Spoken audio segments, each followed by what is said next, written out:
What's up, everybody? Welcome to another episode of FLOYD STREET'S FINEST. I'm your host, Jeff Greer, joined by producer and take extraordinaire Jack Grossman, here to chat plenty about Louisville college basketball and the ACC as well here in a moment. But first, as we always tell you, FLOYD STREET'S FINEST is part of the Field of 68 media network. So if you do want to expand your basketball knowledge and take in all the other incredible podcasts that Field of 68 has to offer, please do. Field of 12 also, of course, is rocking and rolling as we near the college football playoff. It's available everywhere you turn, YouTube, all of your social media platforms. So make sure you have subscribed to all those different podcasts, the national guys. There's also some really good team-specific podcasts to make sure you check out. And the other thing I would ask you, as always, is wherever you are listening to this podcast, if you are listening to it on an audio platform, a podcasting platform, go there, leave a rating and review, but only if it's a good one. Otherwise, I don't want to hear from you. I tell my mom the same thing, Jack. One other public service announcement. We're looking for a sponsor on FLOYD STREET'S FINEST. So if you're interested, if you know someone who might be interested, give us a shout as the college basketball season keeps going. We promise you this, the podcast content will be good. We may not have a whole lot of great basketball to discuss, but I know there's certainly lots of interest, and the podcast just keeps growing, Jack. We keep getting more and more returns from over the past couple of years into this year, and the audience keeps growing. So thank you to everyone out there who has continued to listen. And if you're new, welcome aboard. Well, Jack, we've got probably a little bit of deja vu here, because I feel like it's the same thing over and over again that we would talk about with Louisville. But I actually want to start with a comment that I think caught my ears, and I know probably caught a lot of people's ears last night, that Kenny Payne said after the game, after Louisville lost, let me get the exact score, 79-54, and that is way closer than it felt in the second half. Scored 10 more points than Syracuse on Tuesday night. That's the important thing, right? Big wins only for your former Big East rival. Kenny Payne came into the press conference and said that he had just asked his team in the locker room if they have given up on the team, if they have just given up on the season. And looking at this schedule, the last 4 games here, the closest one was the 19-point loss to Cincinnati, but you're talking about Louisville's losses. I'll read this off to you, Jack, from the Ken Pom rankings. So these are efficiency rankings. For those who aren't familiar, they lost to number 238 Bellarmine by a point at home. They lost to number 165 Wright State by a point at home. They lost to number 208 Appalachian State by a point at home. And in the last 4 games, they have played 3 top 30 teams and another top 75 team in Cincinnati, and have lost those games by 26, 32, 19, and 25 points. And only one of them did they break 54 points in those games. I got to tell you, Jack, I don't know what they answered, but it sure feels like they have. And more to the point, I find it really odd that, something that people have been critical of me in the past for, when I was more on a beat writer role and covering teams day in, day out, was maybe that I was conservative to hesitant with coaching stuff, to be overly critical of coaching. And when I felt like it really deserved it, I would do it. But I also left a lot of room, I think, subconsciously, for the fact that these are college kids, and sometimes the execution or the situational awareness is not what it needs to be from a player standpoint. But I find it really hard to keep sitting into these press conferences and listening to them and hearing it's only about the players. And at some point, you got to start wondering, what is it about your game planning and your great game preparation and the way you handle the offseason that your team is not just losing to teams that they shouldn't lose to by a point, or maybe slip up a couple times in the non-conference, but you're getting your ass kicked, like flat out getting your ass kicked by multiple teams that Yeah, they are ranked higher than Louisville, but Louisville's roster is not. We've got to stop acting like this is Tom Crean's first Indiana team. This You knew I was going to is bring that up today. At one point. It's stunning. You've got a former 5-star recruit. You've got a bunch of top 100 4-star kids on this team. At what point is it a combination of they're not motivated, the effort isn't there? Yes, you can say all those things, and I have pointed that out every single opportunity given to me. But at what point do you also say who's preparing them and who's getting them ready for these games? Because they don't look like they know what they're doing. They don't look like there is a plan that they need to be executing. And quite frankly, everybody looks lost. It's not just players. Everybody looks lost. And I don't see how you can go into a press conference after a game and you're only talking about effort. And it's like your team just got blown out by 26, like after losing the previous 3 games by a lot of points. I have said this a lot, Jack, and I know I'm talking a lot here. I've said it a lot. And I do think that this is abundantly fair to say Kenny Payne deserves the opportunity to see if he can get this thing going. He deserves the opportunity. He was hired. You can't jump ship so quickly without giving somebody the opportunity to build what they believe they can build. But nothing from these first 7 games has given me any reason to think that there's a change coming at any point this season. I mean, shoot, they threw out that 2-3 zone briefly, and I was like, oh, there's a wrinkle. And then it's just like, there's nothing else. They're pressing when they're down 30, and I'm seeing people say, why don't you do this all game? I was like, yeah.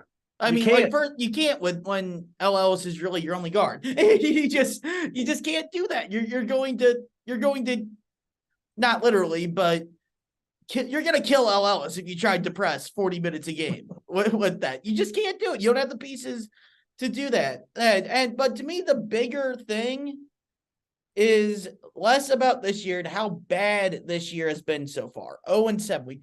We know how bad it's been. And if you want to pick apart the coaching, I think it's more so the coaching in games against like Wright State and App State, to where you can point to things at the end of the game, not fouling when you had fouls to give when you're up 1 and giving up a buzzer beater, not calling a timeout after you have a jump ball in the Wright State game with 7.5 seconds left to kind of try to calm your team together. In the App State game, being down 1 and waiting 12, 13 seconds to foul. And then even when you hit a buzzer beater, hey, you got it off a half second too late, so it doesn't count. Maybe you shouldn't have let 12, 13 seconds go off the clock before fouling, and then letting another additional 10, 11 seconds go off the clock before attacking the bucket to try to get a basket at the end there. Just some thoughts here. I mean, those are very tangible things that you could say Kenny Payne did not do correctly, did not handle correctly. I think when you look at these last 4 games, I mean, even Cincinnati's a team that's not very good, but it was a 1-point game at halftime. No one really felt like they had a real chance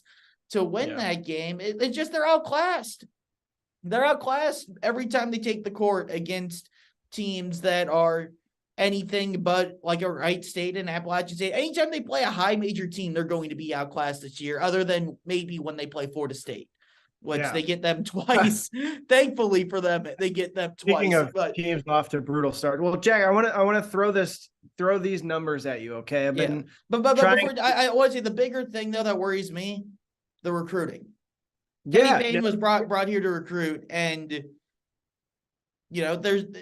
you could take 0-7 and people wouldn't be happy with 0-7. But if they're 0-7 and they got a DJ Wagner or an Aaron Bradshaw or an AJ Johnson, I'm not even saying all 3 of them. Just one of those types of dudes, or an Isaiah Miranda. If you had someone to hang your hat on, like Indiana, again, 6-25 year wonder Tom Crean. They brought in a top 10 recruiting class the next year and brought in Cody Zeller the year after that. Yep. To where you can say, okay, those are pieces that you can build around. You had, even on that 6-25 team, you had a guy in Verdell Jones that you could say, this sucks, this team's terrible, but you had a piece in Verdell Jones that said, okay, that could be a guy that could be a part of the solution later. Matt Ross, was was, a great 3-point shooter, sharpshooter. That's the word I'm looking for. You'd say, okay, that's a guy that can play a role. Who on this team do we think is going to stick around long-term and feel like can play a major role? Kamari Lands, maybe? Ellis is going to be out of eligibility. Huntley Hatfield, you don't feel like he's going to be around for a long time, to where you don't have anything that says, okay, Devin Reed, he's for sure going to be a player in 2 years. Or Fabio Basili, he for sure looks like he can be a guy that's going to be really good in 2 years. Mm-hmm. You don't have that on this year's roster, and you don't have the recruiting on the back end, and he's 0 for 1 in the transfer portal. I know I've given him a lot of patience on the transfer portal because of the IRP, NCAA, FBI stuff, but that excuse isn't there any longer. You have to go and hit a home run in the transfer portal this year, and there's no excuses if you don't. There's a lot of pressure for that now. Yeah, it's putting a lot of eggs in one basket. I will say too, one guy I would say I think has a future at Louisville is Mike James. I think Mike James would be one. He hasn't been awesome. He shows flashes. He shows flashes. He plays hard, and that's the thing that for me is different about and I'll never forget that Indiana year with Tom Crean, because I was in college at the time, and I just remember watching a lot of their games because they were on. I mean, it's Indiana's Big Ten basketball. They were on a lot. And I just remember thinking like they always played really hard, and they played their butts off, and they were going to get smoked by most teams, and they did, but they played hard. And I watched this Louisville team, and I don't get the sense that they're playing very hard. And that to me is a real problem. Like I know we've talked about it over and over again. Every time I see it, it just rekindles this curiosity of what is going on, that you can't get your team to go after it on the offensive glass, to go get some loose balls. I mean, they are getting bullied. And that was supposed to be the one given. That was supposed to be. I mean, we sat here over the summer and we're like, well, they don't have enough guards. There's not a lot of talent, but Kenny will get them to play hard, and you'll win some games just by playing hard. We haven't even seen that. No. Other than some few isolated spurts, we haven't seen them do that for a full game yet this year. Yeah. And that's inexcusable. Yeah. So to give you an idea here, Jack, of how dire things have gotten, and for people out there, the rankings here on KenPom, all right, so these are Division I teams only. There are ranked 363 this year teams in these rankings. All right, so Louisville's right in the middle at 185, which is shocking in its own right. That's because they still have the preseason stuff in it. It's still baked in, yeah, but it's still shocking in its own right just to see them in triple digits regardless, and they were last year too. But Jack, they ranked 333rd in effective field goal percentage. They ranked 301st in effective field goal percentage defense. They ranked 351st in turnover percentage on offense, 312th in offensive rebounding rate. That was supposed to be the strength of the team too. That was supposed to be the strength of the team. They've got 14 big guys, and they don't hit the glass at all. I don't know what that is all about. 3-point shooting, 301st in the country. 2-point shooting with all these big guys. Nobody posts up.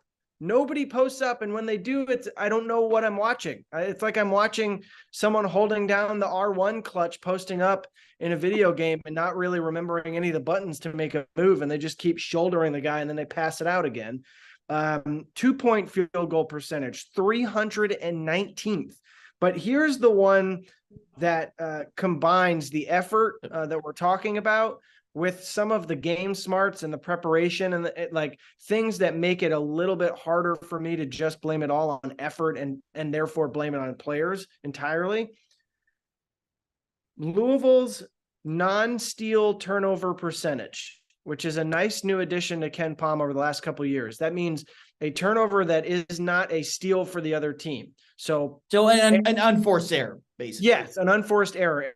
Errant pass out of bounds, teammates not looking, hits him in the face, whatever it is.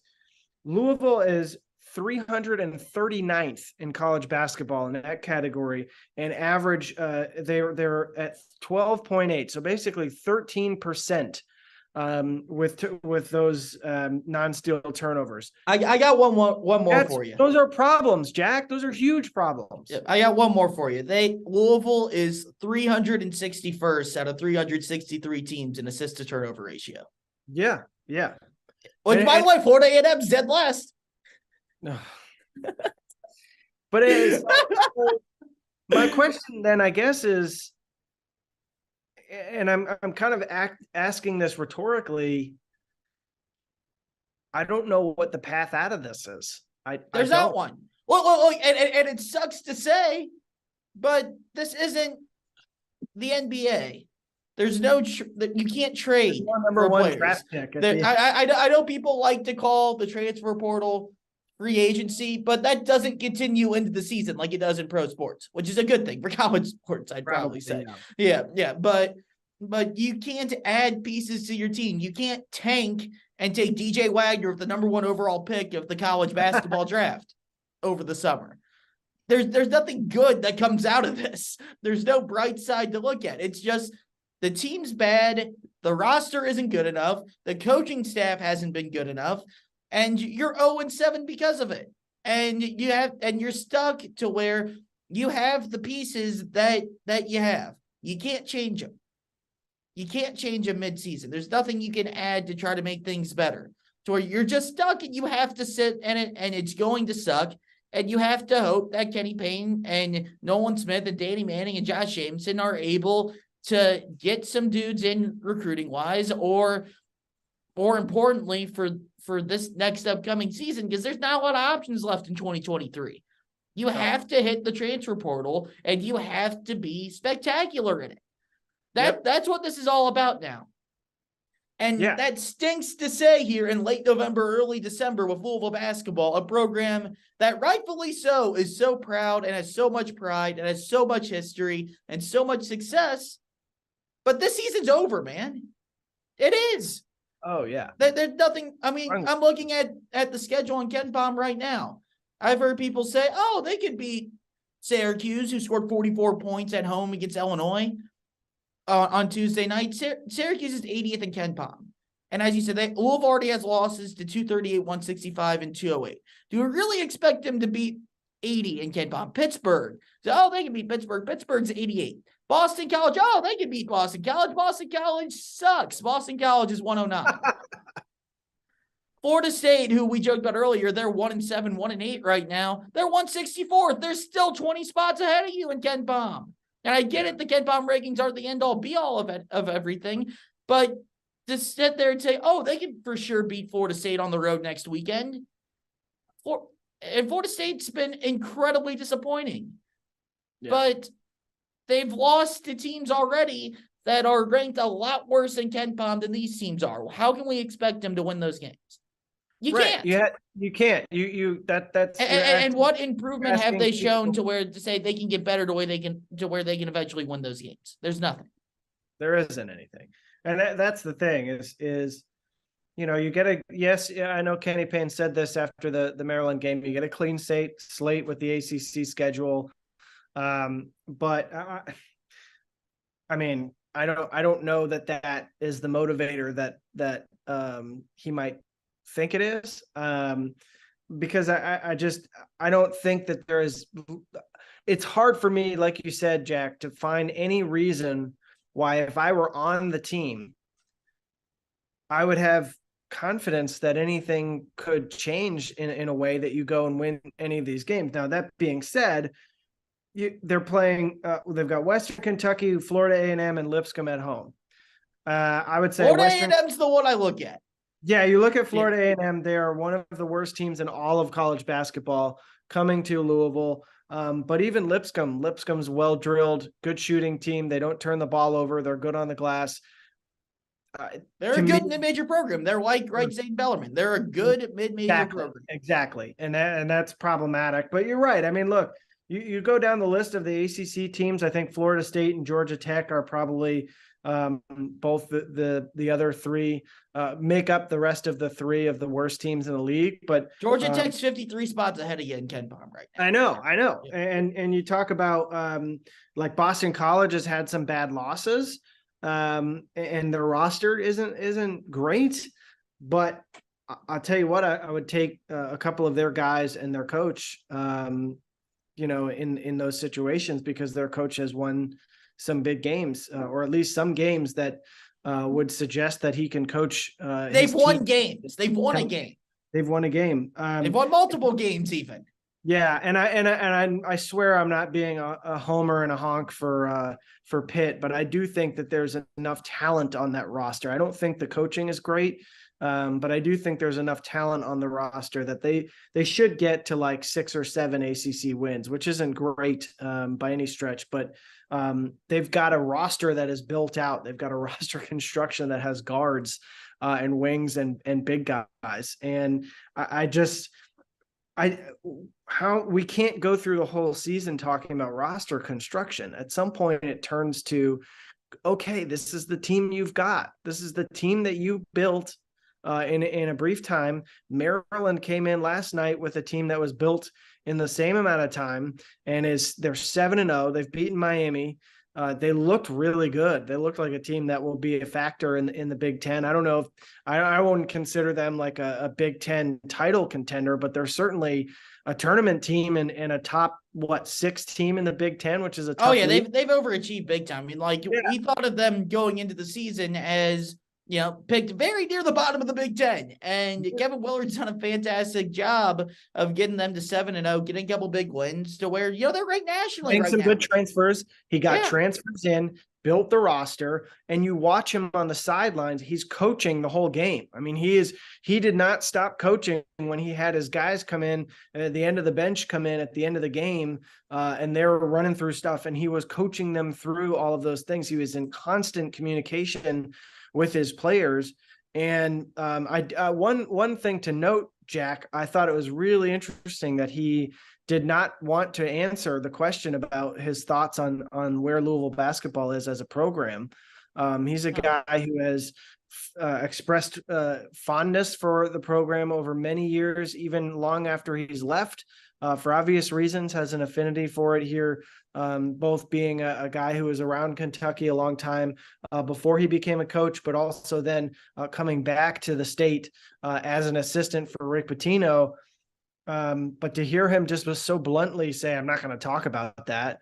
That's not great. You have to wonder, is that more about the state of the program, more about his relationship with Rick Pitino and kind of how that all went down? I have to think that it's got something to do with it. But for me, I guess for me, he's a pretty verbose coach. He doesn't shy away. He does a lot of media stuff. He's out there a lot.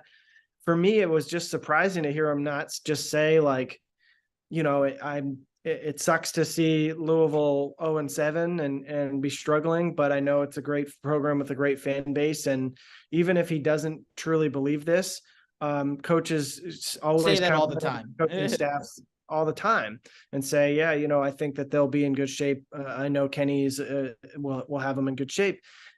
It's just odd that there was none of that. But more to the point, I mean, he really looked like he was someone who walked into the Yum Center with a plan, coached his guys through it, and they blew them out. I mean, they absolutely blew them out. They came out of the locker room, clearly made some small adjustments, got a bunch of open looks from 3, hit them, game over. They had 5 threes in the first 3:30 of the second half. Yeah. 5 threes, and 4 of them were wide open. Coaching, and that's inexcusable on Louisville's part. You can't let that happen coming out of halftime, because you gave up the big run early in the game, and as much as we've crapped on them throughout this podcast, which I think most of it's unfortunately deserved, they did fight back, get within 11, get within single digits at one point late in the first half, and you're right there to where you're playing with them, and it's like, okay, maybe you don't win the game, but at least you can be competitive. Then you come out in that second half, give up 5 threes in 3.5 minutes. Yep. 4 of them wide open. Yeah. How in the world can you let that happen? You talk about execution and give Maryland credit all you want, which we do need to do. But at some point, I mean, there's one point where Maryland's hitting a 3 and Mike James is standing below the bucket next to JJ Traynor. I'm like, guys, You got to communicate there. Someone has to cover the 3 ball. The other one dives back to cover the rim. Yeah. Like that's something that you learn in elementary school. Yeah. And No, that's well, and more to Louisville that, can't. can I just add one thing real quick? Like in that situation too, there were a couple other times nobody's boxing out. Like it's not even an attempt to box out, and Maryland just went up and got a couple tips out of that, and were able to corral the loose ball, draw a foul, whatever it was. That stuff is effort. Communication is effort. Communication is a desire to verbalize what you're seeing to a teammate so that they can be better informed to make their own decisions. That's what communicating is. That is an effort thing, and the effort is not there.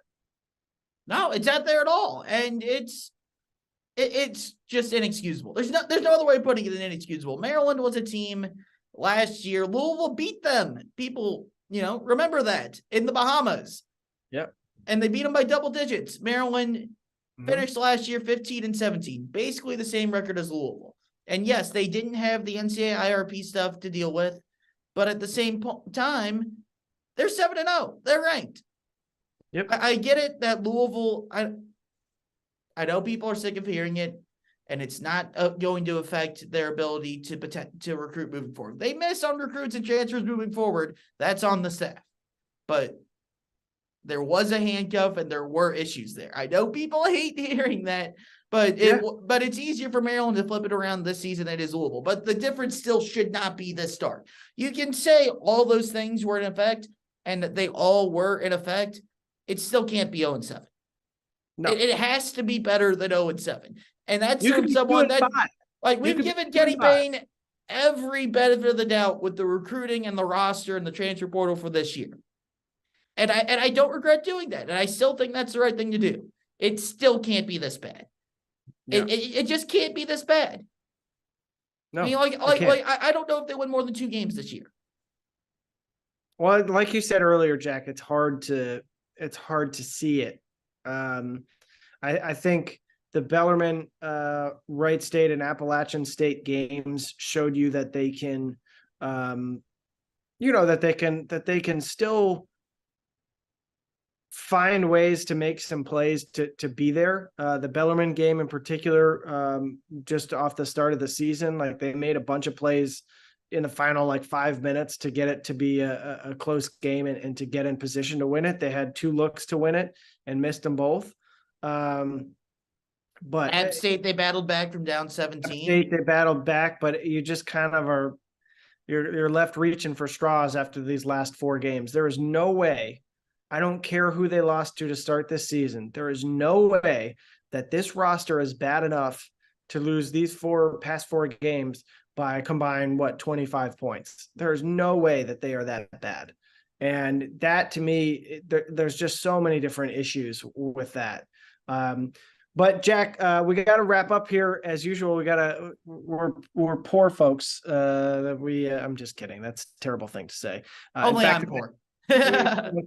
But we've got to get rid of we got to pop off Zoom here, of free Zoom session. I guess for me, Jack, a parting thought is, maybe you get a little boost from playing ACC basketball, but I think that's a stretch. I think if you're Louisville, you're looking at Florida A&M, maybe Lipscomb, and you're saying, can you go out and play hard enough that your size and athleticism against opponents like that push you to be able to get some wins, and maybe that builds some confidence. And then you go play Georgia Tech, and you go play Boston College, and you play Pitt, and you play FSU and all of those teams. And maybe you can get to a point where even if you're losing a bunch of games, like the IU team that Tom Crean had his first year, you lose 20 plus games, maybe you lose a couple of them by 4, by 6. In games that you would say, wow, I thought they were going to get destroyed. Because even the Duke and UNC games last year for the Louisville squad that went 13-19, I felt like those gave people a little bit of an injection of Both things Carolina are games last obviously, year. Yeah, yeah, and you're just kind of like maybe, just maybe, with the right coaching situation, that this group of guys can get to a point where they can be competitive again quickly, and to then turn around, not even a year later, 8 months later, and watch a team that gives the effort that it is giving. Everything is off to me, and that's, I guess, my parting thought is, let's not just talk about effort. Let's not just talk about players. Let's talk about what the preparation is. If because I don't know what the strategy is, because I don't know. I don't think a lot of people really see one. And if we keep hearing about passing and all this stuff, and then you keep seeing the assist to turnover ratio, we keep hearing about hustling and defensive effort and stuff, and then we see the way they play defense. That's a preparation thing too, and that's a coaching thing. So I'm not going to just put it all on the players that they're 0-7, Jack. I think there's a lot bigger issues that are going on here. I mean, I agree, but I mean, you bring up assist to turnover ratio, and again, this always goes back to the coaches, because the coaches are the ones that construct the roster, but you don't have another guy other than Ellis. You just don't. I mean, Hersey Miller can give you some spot minutes maybe, but he's not going to create anything for himself or anyone. Fabio Basili hasn't been in the game other than garbage time minutes at this point, to where you don't have the personnel. You just don't. And you can blame Kenny Payne for that if you want to, but it's definitely, it's a shared blame. It's not completely one or the other. And I'd say, just as far as wins go, I mean, Florida State's, I would say they're more likely to win Florida State instead of Lipscomb. Lipscomb's 4-2. They only lost to Notre Dame by 1. They beat, Chattanooga and Belmont, 2 really good mid-major teams. Mm-hmm. I think that team has a winning mentality that Florida State, for whatever reason, just doesn't have right now. To where, even though it's on the road, I would give Louisville, I wouldn't pick them to beat Florida State, but I would give them a better shot to beat Florida State instead of Lipscomb. Florida A&M, that's the day that we gotta look at. Circle it on your calendar. December 17th, baby. Florida A&M. That's the one. Oh boy. But all I'll say, Jack, is I'm sure no one who makes any decisions or at U of L is watching this, but throw us a 1-3-1. Let's just see if they can use their side. And I'll say this before we get off, because I feel like it is worth mentioning, because I've heard rumblings like fire Kenny or move on from Kenny. Has Kenny Payne done a good job so far? No. Is all of that his fault? No, it's not all his fault. Is part of it his fault? Yes, it is. But to think that Louisville would be able to fire Kenny Payne after 1 year, after what happened with Chris Mack, and after what's happened the last 7 years, it's not going to happen. Yeah. You may not like the hire. You may not like what he's done so far, but he's the coach for at least the next few years. So just wasting time and saying, fire Kenny Payne, fire Kenny Payne, fire Kenny Payne. I'll get your argument. Let's say they go like 2-30, they fire him. Who would take that job at that point? When you fired 2 coaches in 2 years, you can say Chris Mack quit, but he was going to be fired regardless if he didn't quit. Yeah. I would be firing 2 coaches in 2 years while dealing with 2 major NCAA FBI things, while also, saying, hey, we're going to do a big time rebuild. We're going to give you all this time, but not giving coaches time. Who takes that job at that point? I will especially throwing on top of the fact that we talked about last summer or last spring, Louisville still, which you can speak this a lot better than I can, Louisville still isn't financially in the perfect place that they would want to be in to go and make a big splash hire either. To where I just don't think it's a discussion worth having. Love him, hate him, anywhere in between with Kenny Payne, like he's going to be the guy the next few years. And if you're going to be angry, be angry about the losses on the court or the lack of recruiting. Don't be going out there yelling to change the head coach, because it's not going to happen. It's not worth a discussion point at this stage. It's just not. Yeah. So just saying you hate the coach doesn't help anyone. No, and I'd like to see how he develops as a coach. How the staff develops. What adjustments they make. I mean, it's not abundantly clear to me what adjustments they've made thus far, but maybe they've got 24 more games in the regular season and a conference tournament game to go. So, and the only place to go is up, right? Yeah. Well, Jack, thanks for chatting with me. We'll reconvene next week and probably have a guest on next week, and we'll go from there. But hope you had a nice Thanksgiving, buddy. And rough to see Louisville at 0-7, but for the Cards fans out there who are faithful listeners, thank you. And once again, like I said, if you know anybody who might want to sponsor the old pod, we are in the market for it. It'll move quickly. So if you know of anybody or if you want to do it, give us a shout. We'd be happy to listen. You can just tweet at me or Jack, and we'll make it all go pretty smoothly. But we'll move quickly on it. And with that, Jack, I'll say I'll bid you adieu.